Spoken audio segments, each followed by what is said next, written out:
Hey, it's T. Frank. Today on the BWI Daily Edition, we're going to talk about the one thing that I've been asked all week. It's hard to tell you about Ohio and how Penn State did and the players that stood out. Great. T. Frank, what about the Auburn running game? What about that offensive line? Can Penn State stop them? So we're going to dig into that today on the BWI Daily Edition. And I think, and hopefully, demystify the reality around this team.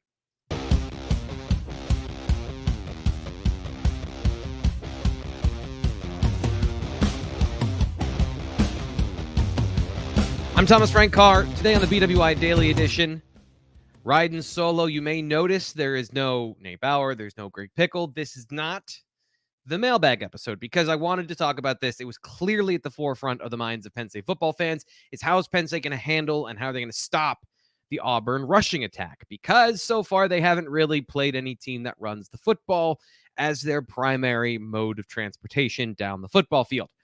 And I hope, like I said, my hope is that this show will demystify the Auburn Tigers for you, because most Penn State fans don't know anything about Auburn because they don't play Auburn once a year, and they don't play Auburn every other. It's not a common opponent, right? And when we do that, when you have an unfamiliar opponent, what happens is you start to fill in the gaps with preconceived notions or things that you used to know about a certain team.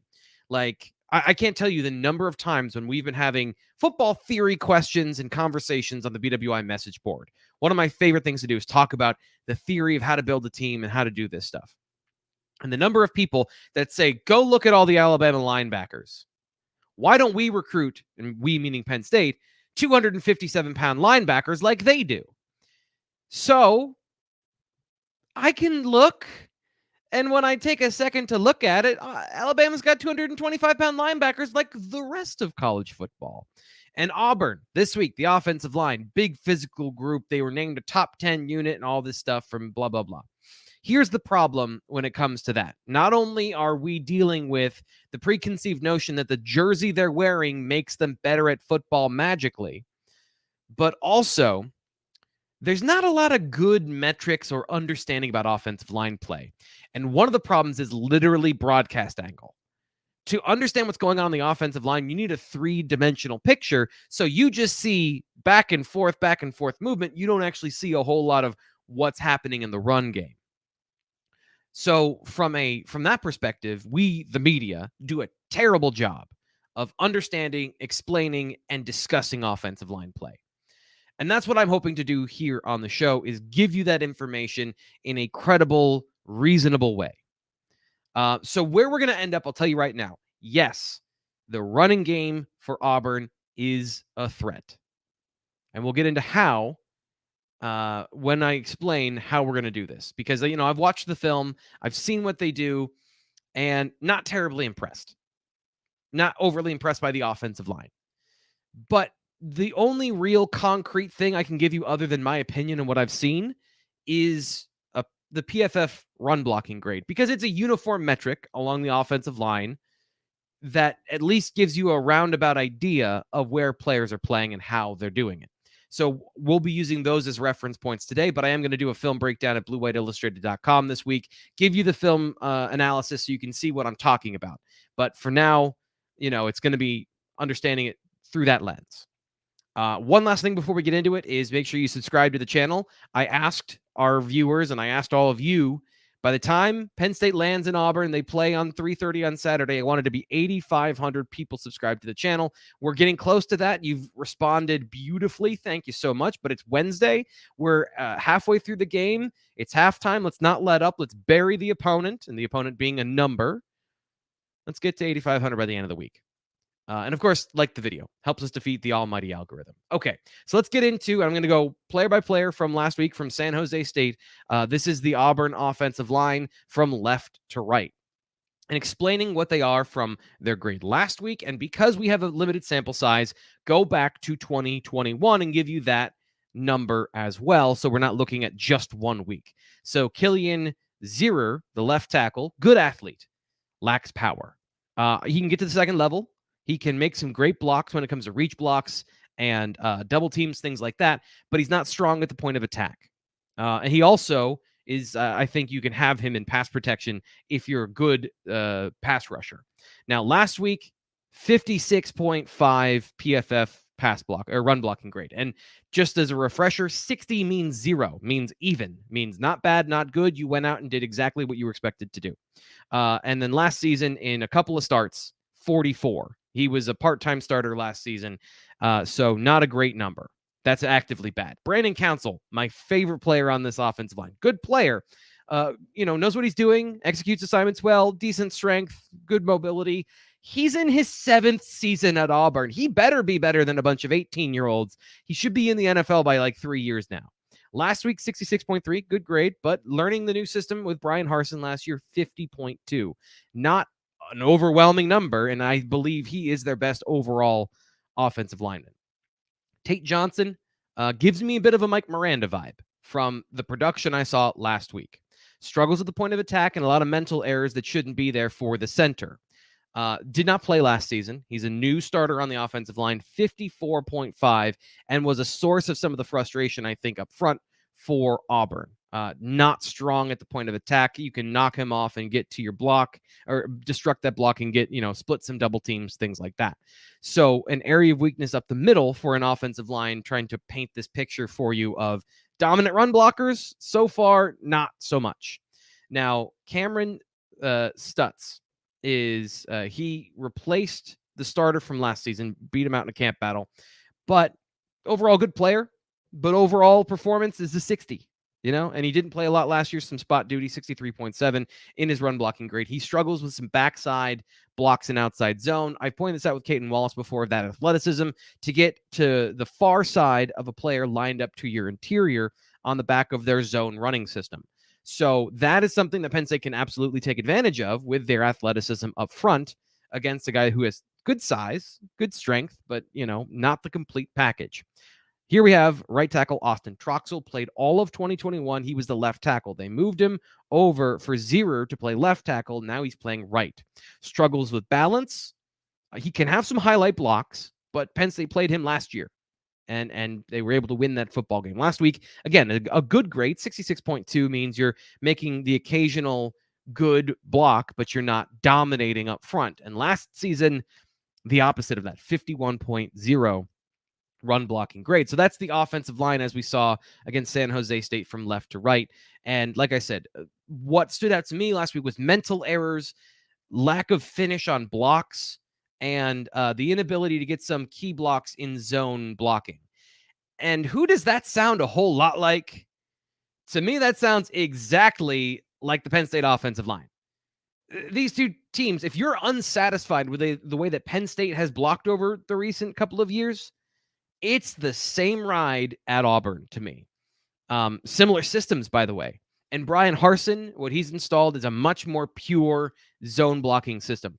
Much more of their base offense is outside zone and some inside zone, trying to get guys in cutback situations with their talented running backs. But as far as the offensive line goes, it's cut and paste. And this is kind of the point of most offensive lines in college are just like that. There are very few dominant units, especially, both in run and pass. Some teams focus extensively on the run game. This team focuses extensively on the run game, but they are not at the level of even an Iowa or a Michigan in terms of effectiveness of the players up front. And I still think that those teams are still gettable, in terms of they're good athletes. They're not great athletes. And I would say that Auburn's offensive line is a tick below those. Good players, but if you're playing a guy who's been in college for 7 years, we've had this conversation about other players at that position or at different positions with that same situation. There's nothing here that Penn State fans should be afraid of. So what is it then about this rushing attack? Well, let's talk to James Franklin, head coach. And if you don't believe me and you don't like PFF grades and maybe James Franklin mentioning the players that stood out to him on film and not just stood out to me on film, maybe he can explain. Guys that we've been impressed with is obviously Tank Bigsby, but you could even mention, their backs in general. Their wide receiver, number 6, Javarius Johnson, guy that can really run a 10-300 meter guy. And then obviously the change of pace quarterback, Robbie Ashford, who we recruited out of high school, who obviously is an explosive athlete. So explosive athlete defines the Auburn rushing attack, because the reputation of the offensive line, again, we do a terrible job in general in the media of uncoupling one from the other. So if the running backs are good, then we think the offensive line is good, unless it's painfully obvious that it's not that. And Bigsby and Knight and Robbie Ashford, those players are explosive and they're dangerous in this zone blocking system. The ability to cut back or get to the outside, or if this offensive line is capable, like every offensive line that's good, middling, of creating one or two really good holes. And Tank Bigsby is a very good runner. He'll find them and he'll attack them. And that's why he is a name that everybody knows across the country. That's the real threat here, are those explosive running backs.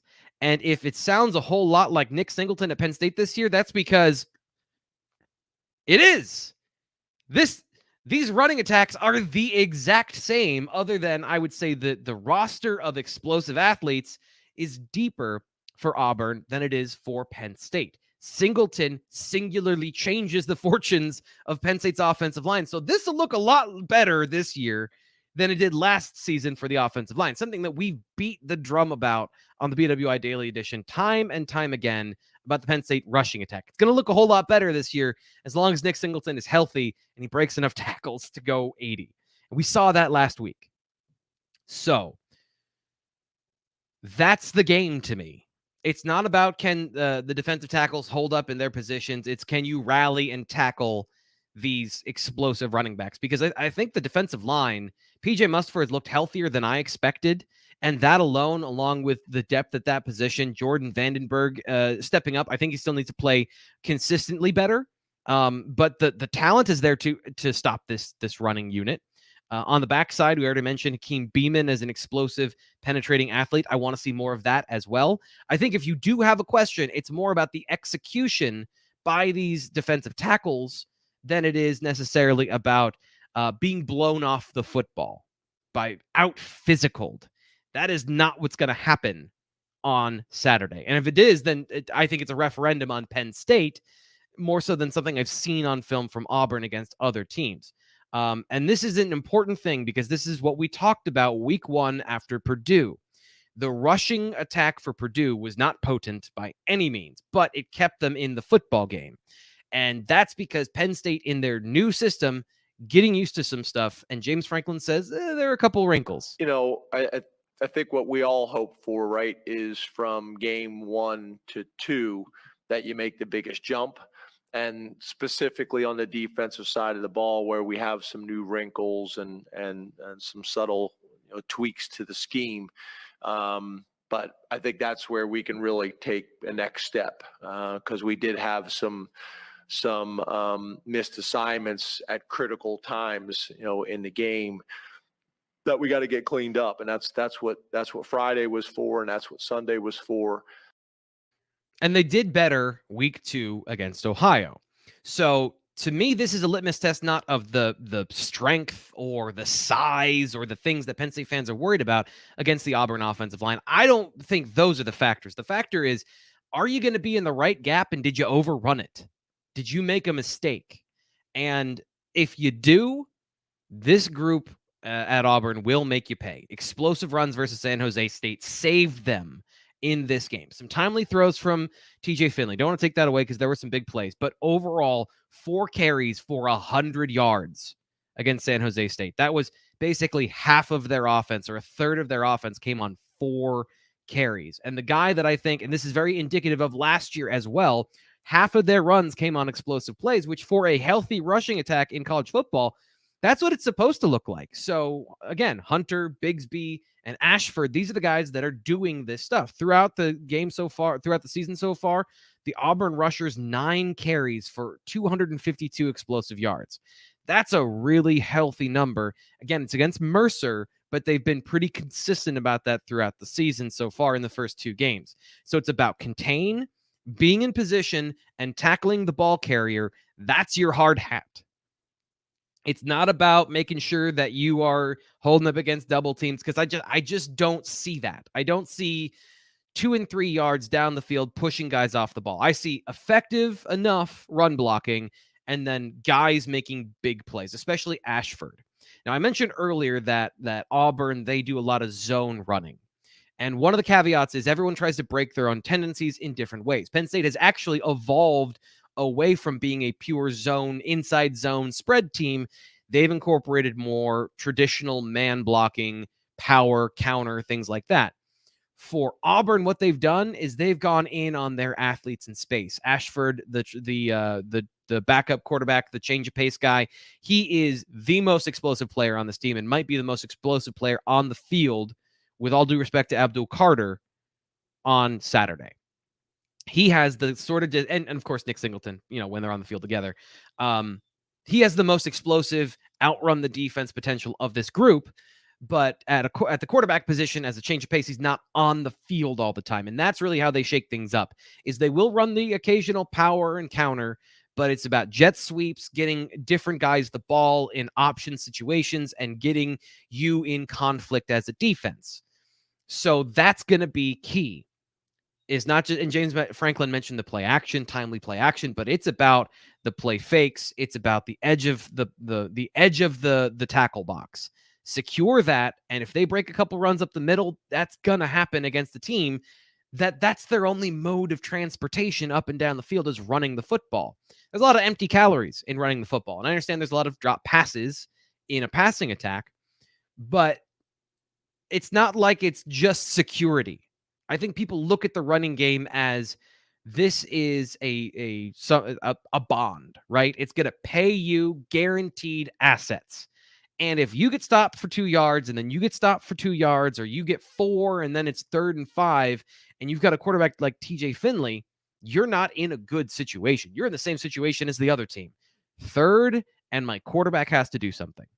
So to me, this game is about the skill position players playing up to that level. And interestingly enough, we talked about the defensive tackles already. I think at the edge position, where Penn State has some undersized guys, those guys have been playing better than I expected, especially against the run. Adisa Isaac and Chop Robinson in particular have been very good against the run. And just from the reports and what I've heard of Adisa Isaac and seeing some improvement each week, he's getting stronger and healthier and more confident in his abilities coming back from his injury than he has, throughout that process. It's a process. This is week 3 now. But the players that I think are going to be important, Curtis Jacobs, he had a bounce back game against Ohio. He looked good, aggressive on the other side of the line of scrimmage, stopping these guys before they get going. Curtis Jacobs with 4 stops, according to PFF. Chop Robinson's been on the other side of the line of scrimmage regularly. And then as much as you can get from Abdul Carter in this game as an athlete to chase without making those mental mistakes we talked about. So ultimately, we end in the same position as I think everybody else in terms of can Penn State stop Auburn's rushing attack? Yes. I absolutely think they can contain it. They absolutely can contain it. But every player, every offense is going to make some plays. So if Auburn ends this game with 175 yards rushing but 17 points, that's a formula for Penn State to win.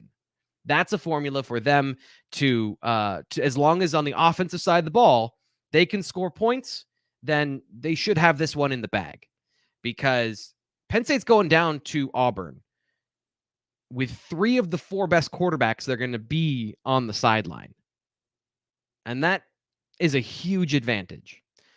So that's my view of the Penn State versus Auburn rushing attack. If you want to check out more stuff, BlueWhiteIllustrated.com will have that for you this week, so you can see for yourself with your own eyeballs. If you don't believe me, then I'll show you my work. So that'll do it today for the BWI Daily Edition. Subscribe wherever you get your podcasts. And by the way, I'm going to get a ticker or something at the bottom of the screen, because I've always heard people say subscribe wherever you get your podcasts, and I hate saying things that just turn into white noise.